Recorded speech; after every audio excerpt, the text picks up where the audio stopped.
దీపావళి అంటేనే దీపాల వెలుగులు, చిచ్చుబుడ్ల మెరుపులు, కాకరుత్తుల జిలుగులు, లక్ష్మీ బాంబుల మోతలు. కానీ ఈ దీపావళికి మాత్రం బాణసంచా మార్కెట్ డల్గా ఉంది. ఏ దుకాణం వద్ద చూసినా కొనుగోలుదారుల సందడి కనిపించడం లేదు. ఆదిలాబాద్ పట్టణంలోని రామ్లీలా మైదానంలో ఏర్పాటు చేసిన క్రాకర్ షాపుల వద్ద నుండి మా రీజనల్ కోఆర్డినేటర్ సత్యనారాయణ దీనికి సంబంధించి మరింత సమాచారం అందిస్తారు. ప్రస్తుతం మనం ఆదిలాబాద్ పట్టణంలోని రామ్లీలా మైదానంలో ఉన్నటువంటి ఒక క్రాకర్స్ షాప్స్ దగ్గర ఉన్నాం. అయితే ఇక్కడ ఈ సంవత్సరం దీపావళి కోసం ప్రత్యేకంగా ఈ మున్సిపాలిటీ గ్రౌండ్లో ప్రత్యేక ఏర్పాట్లు చేసి అంటే రక్షణ సంబంధిత అన్ని ఇక్కడ వాటర్ డ్రమ్ములు అవన్నీ కూడా ఏర్పాటు చేసి అలాగే పోలీసులు కూడా ఎప్పటికప్పుడు వచ్చేసి ఈ యొక్క ఫైర్ సేఫ్టీ నిబంధనలు పాటించుకుంటూ ఇక్కడ షాపులు ఏర్పాటు చేశారు. అయితే గతంలో పోలీసుల మటుకు ఈసారి కాస్త రద్దీ అయితే మనకి ఎక్కడ ఏ దుకాణంలో కూడా కనిపించడం లేదు. అంటే దీపావళి పండుగ అంటే ఈ యొక్క బాణసంచాకి ఒక ప్రత్యేకమైనటువంటి ఒక గుర్తింపు ఉంది. అంటే ప్రతి దీపావళికి బాణసంచా కాల్చడం అనేది ఆనవాయితీగా వస్తుంది. కానీ గతంతో పోలిస్తే మటుకు ఈసారి ఈ యొక్క దీపావళి పండుగకి ఏ దుకాణం చూసినా కూడా సందడిగా కనిపించడం లేదు. దానికి కారణం ఏంటంటే మరి ఇక్కడ మనతో పాటు కొంతమంది కస్టమర్లు ఉన్నారు. వారిని అడిగి ఎందుకు సందడి లేదో తెలుసుకుందాం. చెప్పండి, గత దీపావళితో పోలిస్తే ఈసారి మాత్రం ఇలాంటి సందడి కనిపించట్లేదు. ప్రతి దుకాణం కూడా బోసిపోయి కనిపిస్తుంది. ఏంటంటే కారణం ఏంది సార్? ప్రతి ఒక్క రేటు పెరిగిపోయింది. ప్రతి ఒక్క ఐటమ్ రేటు పెరిగిపోయింది. మళ్ళీ ఇంతకుముందు కరోనా టైంలో అట్లా ఏం పండుగని విజయవంతంగా చేసుకోలేదు. మళ్ళీ ఇప్పుడు పత్తి సోయా పత్తులు ఇంకా వెళ్ళలేదు. రైతుల దగ్గర డబ్బులు లేవు. మళ్ళీ మొన్న సోయా చేతికి వచ్చిందంటే వర్షంతో మొత్తం లాస్ అయిపోయింది. ఇప్పుడు మనం మళ్ళీ ఇప్పుడు ఏది తీసుకుందామని రేట్లు పెరిగిపోయినాయి. దీని గురించి మనం ఏదైనా తీసుకోవాలన్నా కానీ మన దగ్గర డబ్బులు మనం ఏదో ఒక 500 తీసుకొని వస్తాం. ఇక్కడికి వచ్చిన తర్వాత 1000 రూపాయలు అట్లా అవుతుంది. తీసుకోవడానికే భయం వేస్తుంది.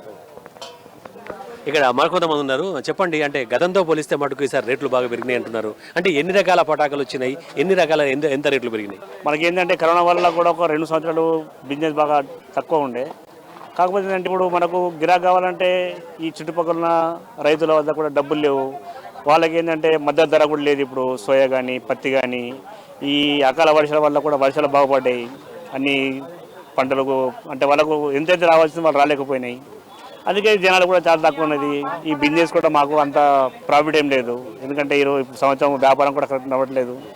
అంటే 3 సంవత్సరాల తర్వాత వచ్చింది ఈ సంవత్సరం వ్యాపారం బాగుంటుందని చూస్తున్నాం. కానీ ఈ వర్షాలు చాలా పడడం వల్ల పంటలు నష్టపోవడం వల్ల ఇక్కడ లోకల్ కంటే చుట్టుపక్కల వాళ్ళు ఎక్కువగా మన ఏంటంటే గ్రామంలో ప్రజలు వాళ్ళు ఇక్కడ మనకు బిజినెస్ కావాలంటే మేము వాళ్ళు రావాలా, వాళ్ళు తీసుకపోతే మనకు బిజినెస్ అవుతుంది. వాళ్ళ దగ్గర డబ్బులు లేవు కాబట్టి సంవత్సరం వాళ్ళు రావట్లేదు. తక్కువ గిరాకీ అవుతుంది. ఈ పెట్టిన పెట్టుబడి కూడా వెళ్ళడం కూడా చాలా అంటే దీపావళికి ఇంకొక రోజు గడువు ఉంది. అంటే రేపు దీపావళి కాబట్టి అంటే ఈ రేపు సాయంత్రం రేపు రాత్రి వరకు కూడా షాప్కి వస్తుంటారు. అంటే ఏమైనా కొద్దిగా ఆశ కనిపిస్తుంది. అంటే రేపన్నా గిరాకీ వస్తుందని ఆశ కనిపిస్తుంది. ఇక ఏంది సార్, రైతుల మీద డబ్బులు లేవు కాబట్టి ఏదో ఇంత వాళ్ళు పండగ జరుపుకోవాలి కాబట్టి సపోజ్ చేసో ఒక 1000 రూపాయలు తీసుకుపోయిన పటాకులు 500 వాళ్ళు తీసుకుపోవచ్చు. ఇక ఈ రోజు కంటే కొంచెం రేపు ఎక్కువ జనాలు వచ్చి బాణసంచా కొనే అవకాశం ఉంది. అది ఇక్కడ షాప్లో కస్టమర్స్ అంటే దాదాపుగా ప్రతి దుకాణం కూడా ఇక్కడ కస్టమర్స్ లేరు. అయితే మొత్తం మీద గతంతో పోలిసే మటుకు ఈసారి బాగా తక్కువగా మంది ఉంటున్నారు. మరికొంత కస్టమర్స్ మనతో పాటు ఉన్నారు. వాళ్ళని మాట్లాడి ప్రయత్నం చేద్దాం. చెప్పండి, ఎలా ఉంది? అంటే లాస్ట్ ఇయర్ కంటే కూడా ఇప్పుడు అంటే పటాకాల రేట్లు పెరిగినట్టున్నారు. చెప్పండి. బాగానే ఉన్నాయి. రేట్ కూడా పెరిగింది. కొనే వాళ్ళు కూడా తక్కువ అయిపోయారు. అది మొత్తం మీద ప్రతి చోట కూడా అంటే రద్దీ అయితే తక్కువగానే కనిపిస్తుంది. ఎందుకంటే షాపు యజమానులు మటుకు పెట్టిన పెట్టుబడి కూడా వచ్చే అవకాశం లేదంటున్నారు. అటు కస్టమర్లు మటుకు మేము కొనలేని స్థితిలో ఉన్నాం. ఎందుకంటే గతంతో పోలిస్తే 40% రేట్లు పెరిగినది. పత్తి లేదు. తర్వాత అటు సోయాబీన్ కూడా నష్టపోయినాం. కాబట్టి ఇప్పటికైతే ఇంకా పత్తి కొనుగోలు కూడా స్టార్ట్ కాలేదు. కాబట్టి మా దగ్గర డబ్బు లేదు. కాకపోతే పిల్లలు ఉన్నారు కాబట్టి ఏదో పండుగ చేయాలనే ఉద్దేశం కొద్దీ కొంత తక్కువ మొత్తంలో అంటే మొత్తం మీద ఏదో పండుగ చేసుకోవాలి కాబట్టి 1000 రూపాయలు కొనేవాళ్ళు 500, 2000 కొనేవాళ్ళు 1000 రూపాయలు అంటే 50% తగ్గించుకొని కొనుక్కపోతున్నారని చెప్పేసి వాళ్ళు చెప్తున్నారు. కెమెరా పర్సన్ గణేష్ రెడ్డితో సత్యనారాయణ, అమ్మ న్యూస్, ఆదిలాబాద్.